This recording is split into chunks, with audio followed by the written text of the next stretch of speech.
कि घाम लगता राजा,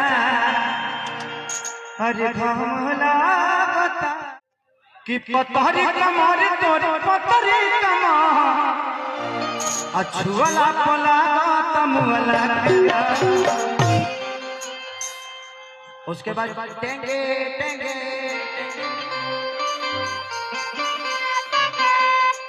रहना दा टेंग टेंग आई बा कि घाम लगता जे राजा। रे तोरा माई के रे बुझा तो डायरेक्ट सौरी में से ही किया गइल बा। टेंगे टेंगे करबे का रे यहाँ साइड बड़ा वही चल जाइबा। तू तो अरे बहरा करे राजा, तू तो बहरा करे राजा, सही में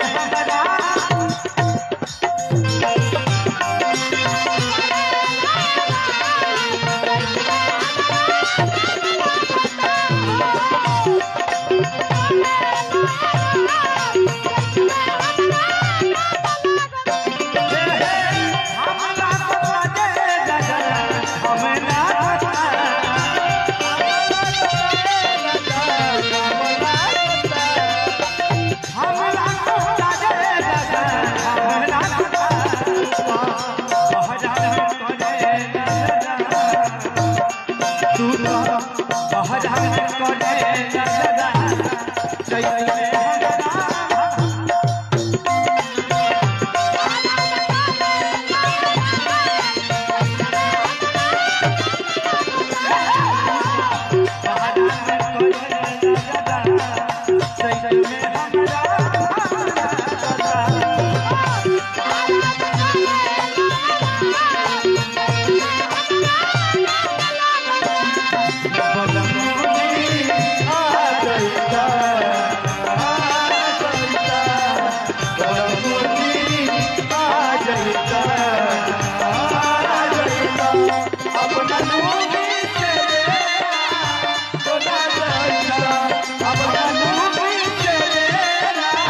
तू लोग ब्रेक डांस कैसे बड़ा ना भोजपुरी में ब्रेक डांस को खेसरिया करेला ओकरा बाद क्यों ना करे।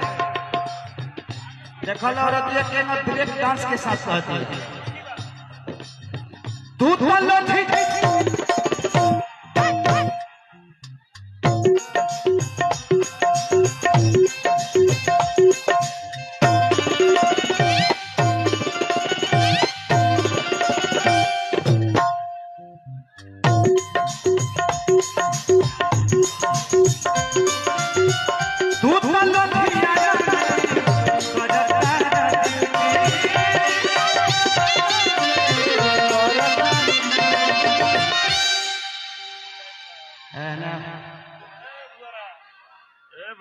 तोरा माई के का नाम हो?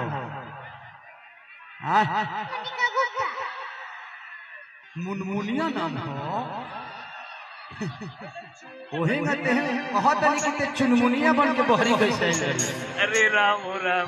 मुनमुनिया भौजी दूगो ऐसा और चुनमुनिया फेंक दो मार्केट में कि टेंगे टेंगे करत रहो कि तू तो लठी जाना।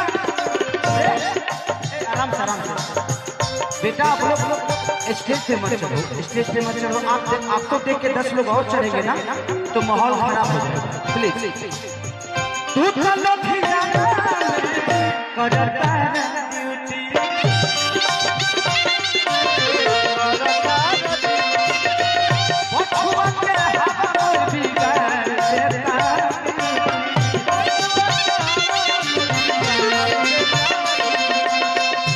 सुतलो दिया करता रे पछुआ के हवा बिगाड़ देता।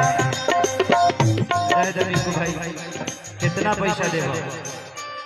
हमारे बड़े भाई मोहन भैया जी के रिश्तेदार भी हैं।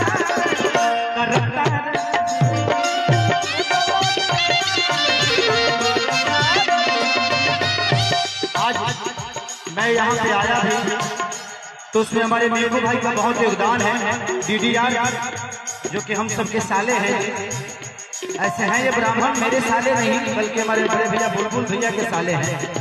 तो उस नाते से मैं भी इनको साला ही बोलता हूँ। अपने बहनों का बहुत ख्याल रखते हैं। और बगले में गरबा कहाँ गरबा? रेवती के हमें डीडीआर भाई और मिंकू भाई खरवोलो के दिल के राजा हो। तू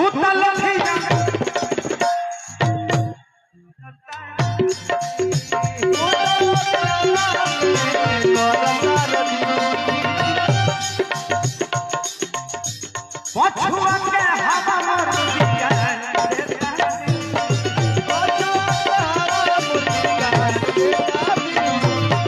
पछुआ के हवा मोर बिगाड़ देता।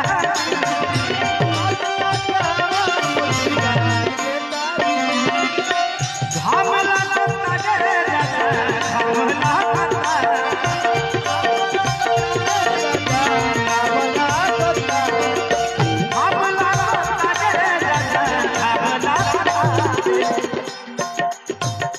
मनवा खाए के कहता पाकला। मनवा खाए के कहता पाकला जा चैत में हमरा हमला करता।